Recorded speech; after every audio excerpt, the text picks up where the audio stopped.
pertama adalah akidah, yang kedua adalah ukhuwah, yang ketiga nih yang paling kuat sebenarnya. Hanya saja kita belum menikmati sekarang. Tapi yang paling kuat yang ketiga ini adalah sistem. Sistem itu apa? Sistem itu adalah kekuatan yang sangat besar, lebih daripada akidahnya individu, lebih daripada ukhuwahnya berjamaah, yaitu sistem yang dia menerapkan Islam. Nah, kalau sistem ini udah menerapkan Islam, maka orang-orang baik itu akan muncul generasional. Jadi kalau akidah itu memunculkan orang baik individu, kalau ukhuwah itu memunculkan orang baik berjamaah, kalau ini memunculkan sistem ini memunculkan orang baik generasional. Jadi satu generasi itu orang baik semua. Kenapa? Karena mereka dipaksa jadi baik. Itulah yang Rasulullah Shallallahu Alaihi Wasallam sampaikan, innamal madinatu kalkir.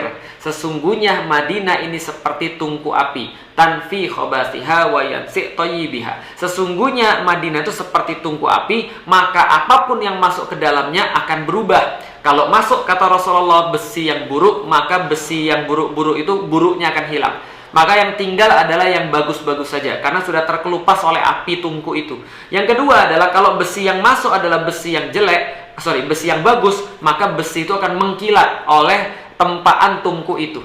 Jadi mau masuk besi bagus, mau masuk besi jelek, tetap aja akan jadi bagus. Kenapa? Madinah menerapkan Islam. Madinah menerapkan sistem Islam. Maka orang-orang yang buruk akan masuk jadi baik. Orang-orang yang baik yang masuk jadi tambah baik. Contoh misalnya, bagaimana cara kita mengerti tentang yang namanya sistem? Jadi kayak gini teman-teman sekalian. Kayak kita pergi ke mall atau kita pergi ke pasar. Teman-teman pernah nggak pergi ke pasar yang kotor, kok pasar yang bau dan juga becek banget? Jadi sudahlah bau, lalu kemudian becek, kotor. Maka kalau orang-orang masuk ke pasar yang bau, kotor, bin becek tadi, maka biasa dia akan meludah, gitu misalnya. Kenapa? Dia merasa jijik. Kenapa? Karena dia merasa bau, merasa kotor. Jangankan dia meludah, muntah dia pernah di situ. Kenapa? Karena pasarnya tidak nyaman. Artinya apa? Sistem yang buruk memaksa orang untuk berbuat buruk. Orang akan buang sampah sembarangan, orang akan meludah sembarangan, orang akan kemudian merasa nggak nyaman, ngeludah, muntah dan segala macam.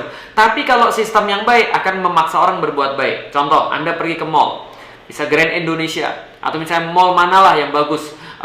Misalnya kalau di Jakarta Taman Anggrek, ada lagi mall di Bogor, Botanic Square misalnya, atau mall apapun lah terserah. Kalau Anda pergi ke mall-mall yang bersih itu, Anda akan terpaksa untuk berbuat bersih.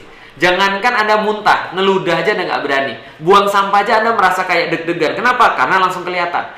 Maka sistem yang bersih akan membuat orang berbuat bersih. Sistem yang kotor membuat orang berbuat kotor. Ini kejadiannya. Jadi istiqomah itu kalau ada sistem yang bersih, itu Masya Allah. Lihat Madinah contohnya. Lihat Mekah contohnya di zaman Rasulullah Shallallahu Alaihi Wasallam. Maka mereka senantiasa menerapkan satu sistem namanya sistem Islam. Maka siapapun yang berada di dalam sistem Islam itu akan menjadi orang-orang yang baik. Minimal mereka terpaksa jadi orang yang baik. Berarti selain kita punya akidah, kuatin akidah kita. Dua, kita kuatin supporting system kita, komunitas kita, sambil kita nunggu bahwasanya kita tuh diterapkan Islam. Karena kalau nggak diterapkan Islam, susah kita istiqomah. Kenapa? Karena justru sistemnya ngajak kepada keburukan. Misal, gimana kita bisa istiqomah? Gimana kita bisa menjauhi khamar? Orang misalnya di negeri kita, itu khamar tuh boleh asal di bawah 5%. Apalagi riba itu dijadikan sebagai jantung ekonomi. Itu sistemik. Bagaimana caranya bisa istiqomah? Bagaimana caranya kita bisa terus-menerus untuk berbuat taat kalau misalnya kita dipaksa terus untuk berbuat maksiat? Paham teman-teman sekalian? Maka ini adalah cara untuk istiqomah. Satu,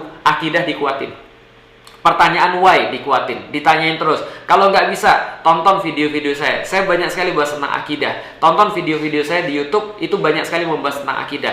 Yang kedua, cari komunitas yang baik. Cari komunitas yang nggak toksik. Jauhi komunitas yang toksik. Yang itu bisa membuat kita untuk lebih kuat dalam beribadah kepada Allah. Istiqomah terus-menerus dalam beribadah kepada Allah. Yang ketiga, sistem yang menerapkan Islam. Sayangnya ini belum. Dan mudah-mudahan kalau seandainya kita memperjuangkan, mudah-mudahan nanti anak cucu kita itu bisa berada dalam sistem Islam yang ngajak semuanya itu untuk jadi dalam kebaikan. Jadi teman-teman sekalian, itu adalah tips dan trik untuk bisa istiqomah.